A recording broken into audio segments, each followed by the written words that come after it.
Biomolecules एक ऐसा chapter है जिसमें बच्चे पढ़ाई के दौरान बहुत ध्यान नहीं देते हैं, बट बोर्ड एग्जाम में तो जो सवाल पूछना है उसका तो आपको आंसर लिखना ही पड़ेगा। इस चैप्टर का पीवाईक्यू बहुत खासा इंपॉर्टेंट हो जाता है, बिकॉज अगर आप प्रीवियस ऐसा क्वेश्चन देखें तो आपको कम समय में क्या क्या बात पे ज्यादा फोकस करना है यह आप लोग को पता चलेगा। इस वीडियो में हम लोग बायोमॉलिक्यूल्स के पीवाईक्यू की बात करेंगे। लास्ट तक देखो, बायोमॉलिक्यूल से बहुत मुश्किल सवाल एग्जाम में नहीं आता है, बहुत लेंदी क्वेश्चंस नहीं आता है, सीधे कंटेंट बेस्ड क्वेश्चन आता है, जो कंटेंट इस वीडियो में कवर किया गया है। Which of the following is a non reducing sugar. ठीक है, एक एमसीक्यू है।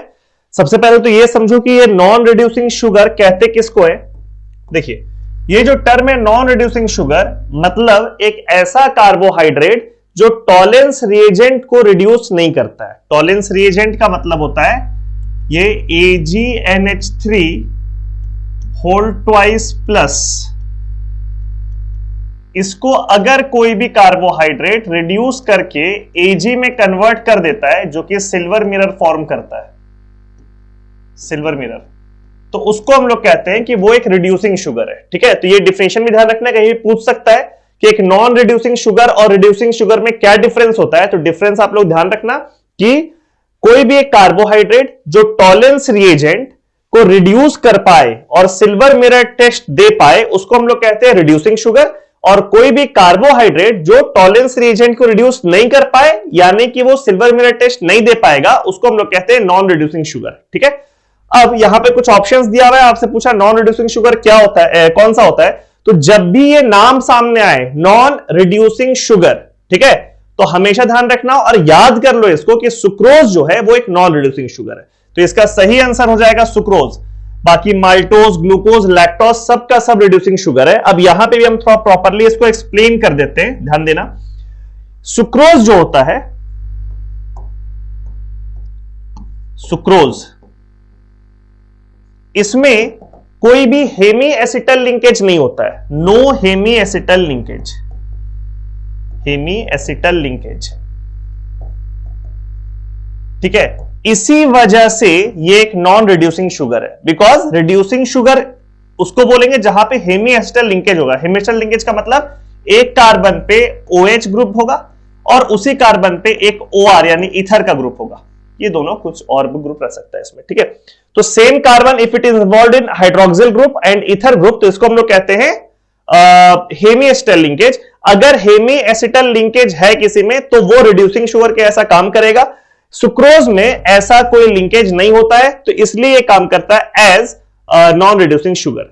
एक एमसीक्यू क्वेश्चन आप लोगों को दिख रहा होगा कि अल्फा डी ग्लूकोज और beta D glucose are, basic सा जानकारी वाला क्वेश्चन है एनसीईआरटी का, कि अल्फा डी ग्लूकोज और बीटा डी ग्लूकोज को क्या कहते हैं हम लोग, क्या डिफिनेशन, क्या इन लोग दोनों के रिलेशन को किस नाम से बुलाया जाता है। देखो, दोनों का नाम ग्लूकोज सेम है, ठीक है, कंपाउंड सेम है। दोनों डी और एल फॉर्म जो होता है, डेक्स्ट्रो और लीवो फॉर्म, उसमें भी दोनों सेम है।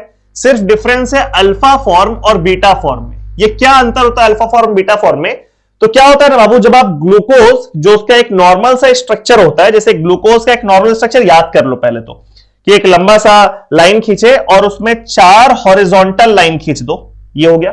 ठीक है, अब इसमें OH लगाओ, राइट लेफ्ट राइट राइट, ये याद कर लो। एक वर्टिकल लाइन, 4 हॉरिजॉन्टल लाइन, और OH कैसे लगाना है, राइट लेफ्ट राइट राइट। ठीक है, बाकी बचे हुए हॉरिजॉन्टल बॉन्ड्स में हाइड्रोजन लगा दो, ऊपर वाला जो बॉन्ड है उसमें एल्डिहाइड लगाओ, और नीचे वाले बॉन्ड में CH2OH यानी कि कार्बन के साथ एल्कोहलिक ग्रुप लगा दो। ये हो गया डी ग्लूकोज का फॉर्मूला। ठीक है, अब ये जो ऊपर वाला एल्डिहाइडिक ग्रुप है, इसमें क्या होता है कि जब ये ऑक्सीजन ये इस पे अटैक करके एक साइक्लिकल फॉर्म बनाता है, तो ये वाला कार्बन भी कायरल कार्बन में कन्वर्ट कर जाता है। ठीक है, भी क्या बोल रहे हैं, अभी फिलहाल के लिए आपको दिख रहा होगा कि कायरल कार्बन, ये वाला कार्बन कायरल है, ये वाला कार्बन कायरल है, ये कायरल कार्बन है और ये कायरल कार्बन है, यानी कि टोटल 4 कार्बन कायरल है। अभी ये वाला जो कार्बन है वो कायरल नहीं है, जैसे इसका स्ट्रक्चर कुछ इस तरीके से है, C डबल बॉन्ड OH, तो अभी ये वाला कार्बन कायरल नहीं है। लेकिन जब ये ऑक्सीजन का लोन पेयर इस पे अटैक करता है, ये वाला पाई बॉन्ड इस तरफ टूट जाता है, तो ये वाला कार्बन अब ये साइक्लिकल फॉर्म बन गया और ये कार्बन बन गया कायरल कार्बन। तो जो नया कायरल कार्बन फॉर्म करता है, ऐसा साइक्लिकल फॉर्म बनने में उस पे अगर मान लीजिए उस पे OH का ग्रुप किसी एक साइड लगा हुआ है तो उसको अल्फा बोलते हैं, और किसी अपोजिट साइड, क्योंकि कायरल कार्बन बन गया, तो अगर वो कार्बन कायरल है तो उसमें ऐसा हो सकता है कि वो भी डेक्स्ट्रो और लीवो शो करने लग जाए, है ना। वहां पर भी कायरल सेंटर है तो उसका भी ओरिएंटेशन पॉजिटिव और नेगेटिव हो सकता है। तो एक फॉर्म को बोलते हैं अल्फा फॉर्म और एक फॉर्म को बोलते हैं बीटा फॉर्म। तो कोई अगर आपसे पूछे अल्फा डी ग्लूकोज और बीटा डी ग्लूकोज में क्या अंतर है, तो आप ये बोलोगे उन दोनों में डिफरेंस है according to the orientation of the newly formed chiral carbon when this glucose attains cyclical structure. ठीक है, जब वो साइक्लिकल स्ट्रक्चर बनाता है तो 4 कायरल कार्बन से क्या हो जाता है, 5 कायरल कार्बन। तो जो नया कायरल कार्बन बनता है उसके ओरिएंटेशन के डिफरेंस पे ये अल्फा डी ग्लूकोज और बीटा डी ग्लूकोज होता है। और जब भी सिर्फ अल्फा और बीटा में आप लोगों को डिफरेंस दिखे, बाकी सब कुछ सेम रहे, तो इसको बोलते हैं हम लोग एनोमर्स। ठीक है, तो हम ये बता भी दिया आप लोगों को दोनों के बीच का रिलेशन क्या है, सही ऑप्शन क्या है, और आप लोगों को हम ये भी बता दिए कि एनोमर्स यानी कि अल्फा डी ग्लूकोज और बीटा डी ग्लूकोज में एक्चुअली डिफरेंस क्या है, जो नया कायरल सेंटर बना है उसके ओरिएंटेशन में डिफरेंस है। ठीक है, see next question, this is assertion reason question. Assertion में आप लोग को पता है कि 2 स्टेटमेंट होता है, एक पहला वाला स्टेटमेंट को असर्शन और दूसरे वाले को रीजन कहते हैं। पहले तो आप लोग को यह निकालना होता है कि दोनों स्टेटमेंट सही है कि नहीं, और अगर दोनों सही है then you are left with 2 options, either reason is correct explanation of assertion और नॉट। सो लेट्स सी कि दोनों स्टेटमेंट में क्या डिफरेंस और क्या सही क्या गलत है। असर्शन कह रहा है that sucrose is a non reducing sugar. बिल्कुल सही बात है, सुक्रोज एक नॉन रिड्यूसिंग शुगर है, वो टॉलेंस रिएजेंट को रिड्यूस नहीं करता है, वो टॉलेंस टेस्ट नहीं देता है क्योंकि उसमें कोई भी हेमी एसिटल लिंकेज नहीं है। और सेकंड रीजन कह रहा है सुक्रोज हैज ग्लाइकोसिडिक लिंकेज। ये वाला स्टेटमेंट भी सही है। ग्लाइकोसिडिक लिंकेज का मतलब होता है acetal linkage that connects two monomers.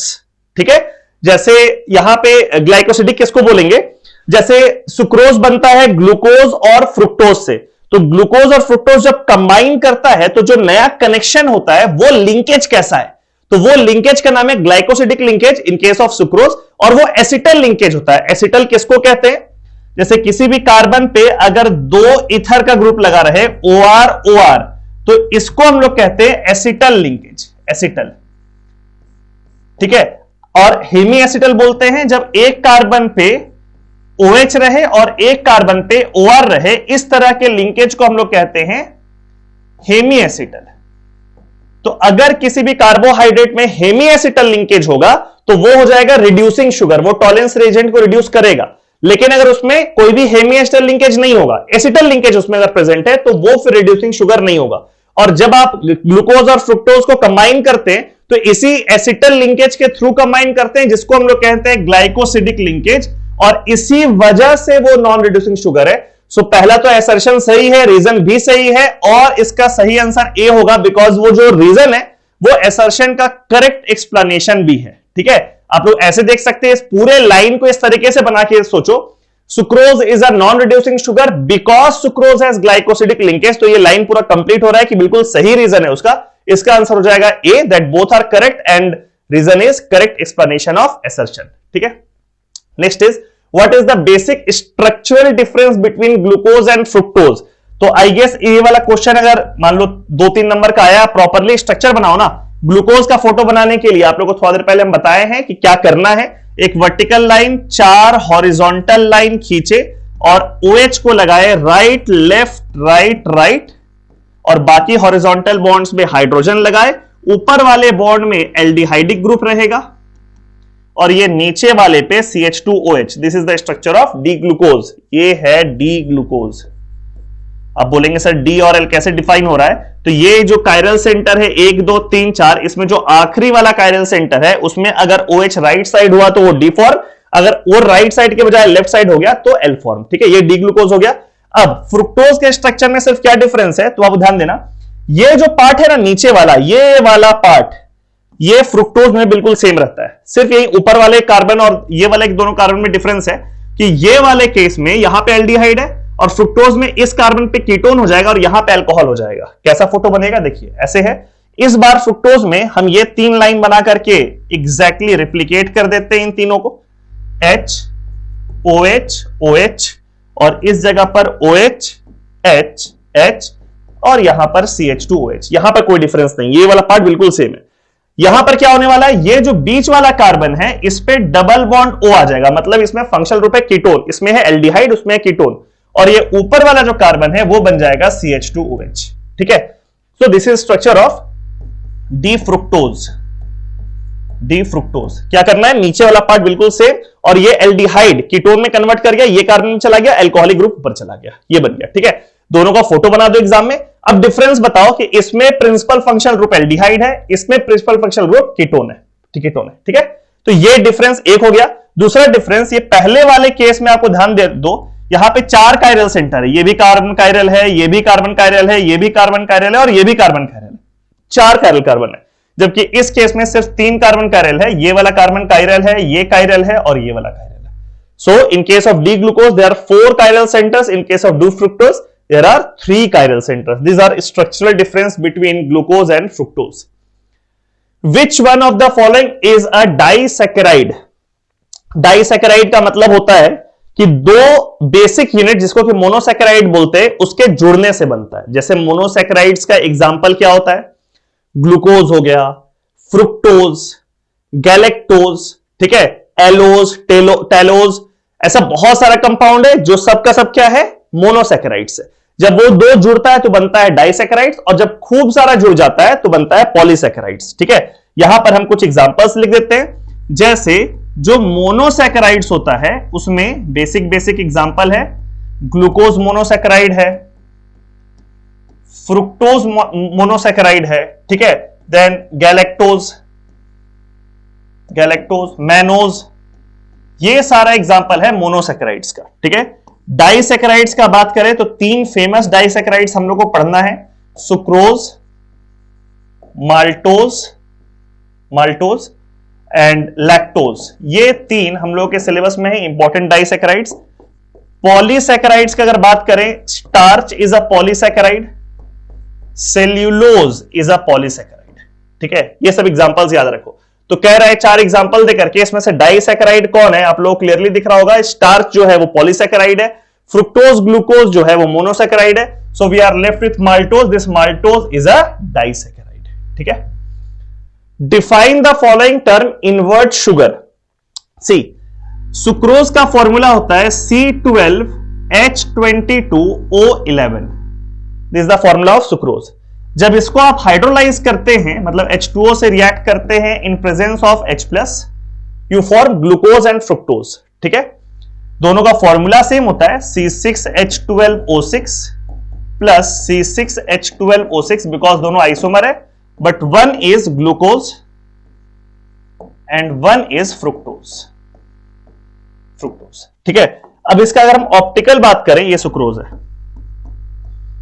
इसका हम ऑप्टिकल प्रॉपर्टी का बात करें तो ये सुक्रोज जो है वो डेक्स्ट्रोरोटेटरी है, यानी कि प्लेन ऑफ पोलराइज्ड लाइट को क्लॉकवाइज रोटेट करेगा।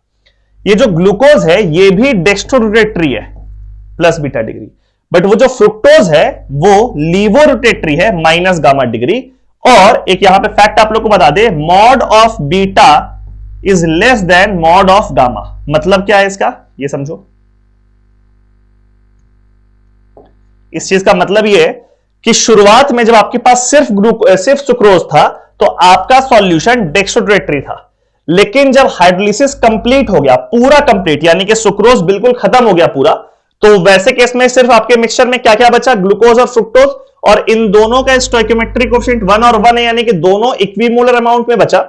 यानी कि ग्लूकोज जितना भी बचा, मान लीजिए 1 मोल ग्लूकोज बना और 1 मोल फ्रुक्टोज बना, तो ग्लूकोज एंगल शो करेगा प्लस बीटा डिग्री और फ्रुक्टोज एंगल शो करेगा माइनस गामा डिग्री। और क्योंकि गामा का मैग्नीट्यूड ज्यादा है तो ओवरऑल जो मिक्सचर यहां पर बनेगा, क्योंकि उसका एंगल ज्यादा है, तो मिक्सचर बन जाएगा लीवो रोटेटरी। शुरुआत में आपका सॉल्यूशन क्या था, डेक्स्ट्रोरोटेटरी, यानी कि प्लेन ऑफ पोलराइज्ड लाइट को क्लॉकवाइज रोटेट कर रहा था। बाद में आपका सॉल्यूशन क्या बन गया, लीवो रोटेटरी, यानी कि overall solution plane of polarized light को एंटी क्लॉकवाइज रोटेट कर रहा है। इसी को हम लोग कहते हैं इनवर्ट शुगर। ठीक है, sucrose is basically called sugar. तो on hydrolysis this sucrose undergoes inversion in configuration, that is it changes the direction with which it will rotate the plane of polarized light. Initially the solution is dextrorotatory, but on complete hydrolysis it turns levorotatory, and this inversion is defined as invert sugar. ठीक है, तो आप exam में ये वाला reaction लिख लेंगे, properly ये चीज को लिख लेंगे, और जो भी बात हम बोले उसको आप एक्सप्लेनेशन में लिख देंगे, you will get full marks, क्योंकि this is the basic explanation for this term. What are the hydrolysis product of lactose maltose? देखो लैक्टोज और maltose दोनों डाइसैकेराइड्स है, तो ऑब्वियसली दो मोनोसैकेराइड के मिलने से बना है, जिसमें कि लैक्टोज जो है उसको अगर आप हाइड्रोलाइज करोगे H2O in presence of H+, so it will form glucose and galactose, ये बनाएगा ग्लूकोज गैलेक्टोज। अभी तीनों डाइसैकेराइड के बताए थे, उसको याद कर लो। लैक्टोज ये करेगा, अगर आप माल्टोज लेकर के आते और इसको अगर आप हाइड्रोलाइज करते, देन ग्लूकोज और ग्लूकोज, मतलब आपको 2 मोल, फिर से ग्लूकोज ही लिख देते हैं, आपको यहां पर ग्लूकोज ही बनेगा, 2 equivalent in case of maltose. और एक होता है सुक्रोज, जो इस सवाल में तो नहीं दिया बट इंपॉर्टेंट है। सुक्रोज को अगर आप हाइड्रोलाइज करेंगे then it will form glucose and fructose ठीक है, ये हो गया। ये पहला पार्ट का 2 पूछा है, तीनों का आप लोगों को एक्सप्लेनेशन दे दिए। Then the second part is what is the basic structural difference between starch and cellulose. तो थोड़ी देर पहले आप लोगों को हम अल्फा डी ग्लूकोज और बीटा डी ग्लूकोज बताए थे कि जब ग्लूकोज, जो डी ग्लूकोज है, उसको साइक्लिक फॉर्म में कन्वर्ट करते हैं तो जो नया कायरल सेंटर बनता है उसके कॉन्फ़िगरेशन के डिफरेंस के हिसाब से एनोमर्स फॉर्म करता है, अल्फा डी ग्लूकोज और बीटा डी ग्लूकोज। ठीक है, तो ये जो स्टार्च और सेल्यूलोज है, ये दोनों डी ग्लूकोज का ही पॉलीसैकेराइड्स है, यानी कि खूब सारा डी ग्लूकोज मिलकर के बनता है स्टार्च और cellulose. But the difference is कि स्टार्च का जो मोनोसैकेराइड है वो है अल्फा डी ग्लूकोज, ठीक है, और ये जो सेल्यूलोज का मोनोसैकेराइड है ये है बीटा डी ग्लूकोज।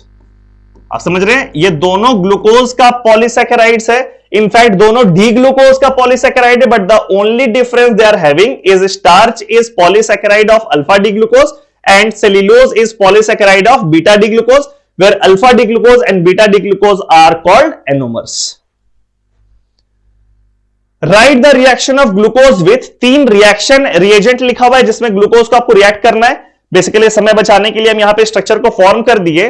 फिर से आप यहां पर देखो, ये जो स्ट्रक्चर बना हुआ है, this is structure of glucose. ये ग्लूकोज का स्ट्रक्चर है, vertical line, horizontal line, right left right right, ऊपर एल्डिहाइड, नीचे अल्कोहल। ठीक है, पहला रिएजेंट है HCN। HCN से आप रिएक्ट करते हैं किसी भी एल्डिहाइड या कीटोन को तो साइनोहाइड्रिन बनता है, मतलब कि उस कार्बन पे जो डबल बॉन्ड O था वो डबल बॉन्ड टूट जाता है, उस पे एक OH लग जाता है और एक ये CN लग जाता है, मतलब कि ये H+ और CN माइनस, यहां O पे H लग जाता है, पाई बॉन्ड टूटता है और CN यहां पे अटैच होता है। देखो ये वाला कंपाउंड बन गया, ये जो कार्बन है इस पे एक OH और एक लग गया CN। ये वाला लिंकेज को हम लोग कहते हैं साइनोहाइड्रिन। साइनोहाइड्रिन, जब सेम कार्बन पे अल्कोहलिक ग्रुप भी हो और नाइट्राइल ग्रुप भी हो, then that compound is called cyanohydrin, जो कि HCN से रिएक्ट करो किसी भी एल्डिहाइड और कीटोन को तो बन जाता है। ठीक है, सेकेंड है Br2 प्लस H2O, यानी कि ब्रोमीन वाटर। ब्रोमीन वाटर, ठीक है, ये एक ऑक्सीडाइजिंग एजेंट है, ऑक्सीडेशन रिएक्शन होता है। क्या हो रहा है, ये जो एल्डिहाइड ऊपर में दिख रहा है आपको ग्लूकोज का, वो ऑक्सीडाइज करके कार्बोक्सिलिक एसिड में कन्वर्ट कर जा रहा है, और सेकंड वाले का आंसर वो बन गया। और कोई डिफरेंस नहीं है, सिर्फ ये ऊपर जो एल्डिहाइड है वो कार्बोक्सिलिक एसिड में कन्वर्ट कर गया, और उस कंपाउंड का नाम है ग्लूकोनिक एसिड, जो हम राइट साइड में लिख दिए। ठीक है, इनफैक्ट ये जो ब्रोमीन वाटर है ये एक तरह का टेस्ट के रूप में भी काम आता है, और this is the test that distinguishes between glucose and fructose. अगर कहीं पर बात हो ग्लूकोज और फ्रुक्टोज को डिस्टिंग्विश कैसे करते हैं, तो ब्रोमीन वाटर टेस्ट से डिस्टिंग्विश कर सकते हैं। ग्लूकोज ब्रोमीन वाटर टेस्ट देता है, लेकिन फ्रुक्टोज ब्रोमीन वाटर टेस्ट नहीं देता है। ठीक है, तीसरा रिएजेंट है HI प्लस रेड फास्फोरस। ये तो गजब का रिड्यूसिंग एजेंट है, कहीं भी एल्डिहाइड दिख जाए, कीटोन दिख जाए, अल्कोहल दिख जाए, कार्बोक्सिलिक एसिड दिख जाए, एस्टर दिख जाए, सबको अल्केन में रिड्यूस कर देता है। तो अब देखो इस केस में आपको दिख रहा है हर कार्बन पे जो फंक्शनल ग्रुप है, एक कार्बन पे एल्डिहाइडिक है, बाकी सब पे अल्कोहल है, तो रेड फास्फोरस प्लस HI सबको रिड्यूस कर देगा। Total number of carbon atoms कितना है बाबू, 6। तो 6 कार्बन का एक नॉर्मल सा अल्केन फॉर्म करेगा, which is called an hexane structure बना हुआ है, red phosphorus plus HI, glucose में डालो या फ्रुक्टोज में डालो, वो नॉर्मल हेक्सेन तक उसको रिड्यूस कर देगा। Amino acids show amphoteric behaviour, why? Reasoning based question है कि भाई amino acid amphoteric behaviour show क्यों करता है। पहला बात तो एम्फोटेरिक बिहेवियर बोलते किसको है कि अगर कोई एसिड आएगा तो उससे भी रिएक्ट कर जाएगा और अगर कोई बेस आएगा तो उससे भी रिएक्ट कर जाएगा, इसको बोलते हैं एम्फोटेरिक बिहेवियर। अमीनो एसिड का एक जनरल फॉर्म बना रहे हैं कार्बन, इस पे एक लगा हुआ है NH2 अमीनो ग्रुप और एक COOH कार्बोक्सिलिक ग्रुप, इसी को बोलते हैं अमीनो एसिड। और इस तरफ कोई भी हाइड्रोजन और एक तरफ R, this is general form of amino acid. Amino acid यानी कि compound containing both amino group as well as carboxylic group. अब यहां देखो, अगर इसमें कोई बेस आ गया, बेस मतलब कि OH माइनस, तो वैसे केस में ये कार्बोक्सिलिक वाला पार्ट एक्टिव हो जाएगा कि अरे बेस दिखा तो एसिडिक पार्ट है, और ये अपना H प्लस उसको दे देगा, एसिड बेस रिएक्शन करेगा। वैसे केस में this will behaving as acid, और यहां पे कंपाउंड कैसा बन जाएगा, कार्बन। ये NH2 चुपचाप बैठा रहेगा, यहां पे इसका कोई रोल नहीं है, इस NH2 का कोई रोल नहीं है। यहां पे बन गया COO माइनस, और इस जगह पे जो R और H था वो तो ऐसे ही रह गया, ठीक है। वहीं अगर हम इसमें H प्लस डाल दे, यानी कि कोई एसिड डाल दे, अब इस बार ये NH2 का लोन पेयर एक्टिव हो जाएगा क्योंकि ये बेसिक नेचर शो करता है, और लोन पेयर H प्लस पे अटैक करने के बाद यहां पे बन जाएगा NH3 प्लस, और ये पार्ट वैसे ही COOH के जैसा रहेगा, यहां पे R और यहां पे H। तो आपको दिख रहा है एसिड आया तो भी ये अमीनो एसिड उससे रिएक्ट कर सकता है, बेस आया तो भी अमीनो एसिड रिएक्ट कर सकता है। अगर बेस आएगा तो ये एसिड वाला जो पार्ट है वो एक्टिव हो जाएगा, और अगर एसिड आया तो ये अमीनो वाला पार्ट जो बेसिक पार्ट है वो एक्टिव हो जाएगा। So amino acid shows amphoteric behaviour. आप एग्जाम में ये भी लिख लोगे और साथ में नीचे की स्टेटमेंट लिखोगे, as we can see that amino acid can react with both base as well as acid, so it shows amphoteric behaviour. What type of linkage is responsible for the formation of protein? अगर one word में इसका answer देना है तो इसका जवाब है polypeptide linkage. Polypeptide linkage, ठीक है। अब आप लोग को बात है पॉलीपेप्टाइड लिंकेज होता क्या है। सी, ध्यान दो, जैसे यहां पे कोई भी एक कार्बोक्सिलिक ग्रुप है, ठीक है, यहां पे कोई भी एक कार्बोक्सिलिक, अमीनो एसिड में कार्बोक्सिलिक होता है, अमीनो एसिड में अमीन भी होता है। तो किसी एक अमीनो एसिड का कार्बोक्सिलिक वाला पार्ट इधर भी अटैचमेंट होगा ही, और किसी दूसरे अमीनो एसिड का ये अमीन वाला पार्ट NH2 वाला पार्ट यहां पे उसका अटैचमेंट भी होगा। मतलब ऐसा नहीं कि ये वाला कंपाउंड यहां बंद हो गया, ये पूरा अमीनो एसिड है, उसमें कार्बोक्सिलिक वाले पार्ट को हम आगे कर दिए और ये अमीनो एसिड में अमीन वाले पार्ट को आगे कर दिए, ठीक है। और ये दोनों के बीच में से हम लोग रिमूव कर देंगे H2O, ठीक है। H2O जब रिमूव करेंगे तो ये कंपाउंड कैसा बनेगा, जैसे इसको इस तरह से हम लिख देते हैं, जस्ट अ मिनट। यहां जैसे NH2 है तो उसको ऐसे लिखो कि एक यहां पे NH और एक इसका H ऐसे आगे कर दो NH2 का, ठीक है। अब ये H2O इसमें से रिमूव कर दो। जैसे ही इसमें से H2O रिमूव करेंगे माइनस H2O, तो आप देखो यहां पे अमाइड लिंकेज बन जाएगा, C double bond O NH, और इस तरफ वो अमीनो एसिड का रिमेनिंग पार्ट, इस तरफ अमीनो एसिड का रिमेनिंग पार्ट। ये जो अमाइड लिंकेज फॉर्म हुआ on combination of two amino acids, इसको बोलते हैं हम लोग peptide linkage. This is called peptide linkage. ध्यान रखना, the amide linkage formed on combination of और on reaction between two amino acids is called peptide linkage. और ये जो प्रोटीन होता है ये एक तरह का पॉलीमर होता है जिसमें कि दो अमीनो एसिड सिर्फ इन्वॉल्व नहीं है, बहुत सारा अमीनो एसिड्स रहता है और सारा अमीनो एसिड्स एक दूसरे के साथ पेप्टाइड लिंकेज फॉर्म करता है। So overall the linkage is called polypeptide linkage and this is a linkage which is responsible for the formation of proteins. तो इसमें वन वर्ड में पहले तो आप लिखो पॉलीपेप्टाइड लिंकेज, अब फिर आप उसमें ना पेप्टाइड को डिफाइन करो, ऐसा एक स्ट्रक्चर बना दो और फिर लिखो कि the peptide linkage is the amide linkage formed due to combination of two amino acids in which the carboxyl part of one amino acid react with the amine part of the other one, and the compound in which many amino acids combine to form polypeptide linkage is actually protein. ठीक है?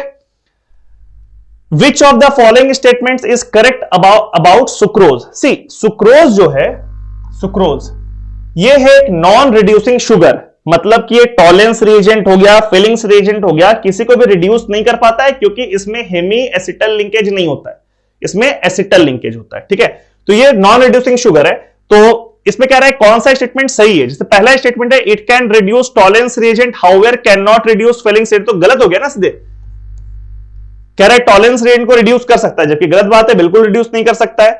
It undergoes mutarotation like glucose and fructose, गलत बात है, ये म्यूटारोटेशन नहीं undergo कर सकता है, बिकॉज म्यूटारोटेशन करने के लिए आपके पास एल्डिहाइडिक या कीटोनिक ग्रुप होना चाहिए जिसमें जाकर के वो अटैक करता है या फिर उसका टॉटोमर फॉर्म होता है। ठीक है, बेसिक सा रीजन है, म्यूटारोटेशन के लिए टॉटोमर का फॉर्मेशन जरूरी है और टॉटोमर के फॉर्मेशन के लिए एल्डिहाइडिक या कीटोनिक ग्रुप जरूरी है, जो कि सुक्रोज में नहीं होता है।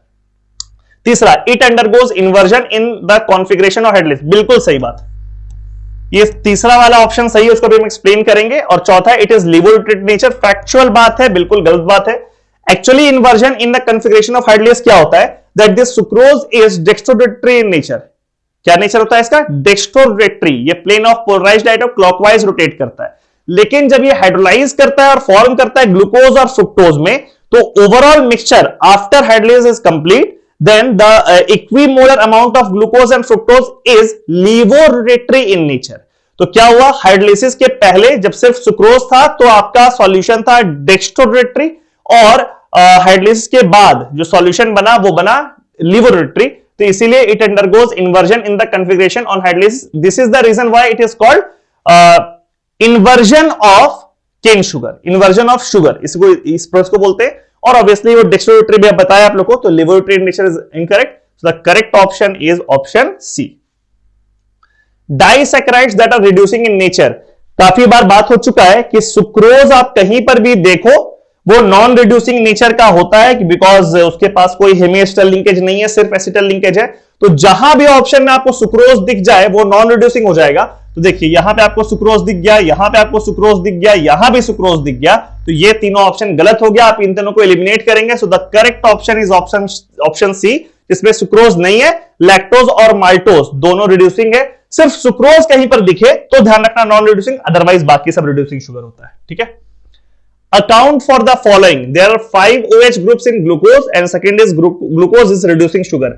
सेकंड वाला स्टेटमेंट बिल्कुल सही है, glucose is a reducing sugar, क्योंकि ग्लूकोज के पास एल्डिहाइड ग्रुप होता है और एल्डिहाइड टॉलेंस रिएजेंट को रिड्यूस कर लेता है। तो सेकंड वाले का रीजन आप क्या लिखोगे, yes of course glucose is a reducing sugar because glucose contains an aldehyde functional group and aldehyde can reduce Tollens reagent, so it is a reducing sugar. ठीक है, पहला है there 5 OH group in glucose, फिर से glucose का खट से photo बना लीजिए अगर नहीं याद है तो, 4 डंटा ऐसे हॉरिजॉन्टल, एक vertical, OH right left right, sorry right right ऐसे डाल दिए, तो 4 OH तो यहां आ गया। ऊपर में एल्डिहाइडिक ग्रुप होता है और नीचे में CH2OH होगा, तो ये वाला फोटो आप बना लो। बाकी बचे हुए बॉन्ड पे हाइड्रोजन लगा दो और बोलो कि हमको दिखाई दे रहा है यार 5 OH है, तो इसमें और रीजन क्या देना है, obviously there are 5 OH groups in glucose. तो ये दोनों स्टेटमेंट सही है और दोनों का रीजन भी आप लोग को हम बता दिए।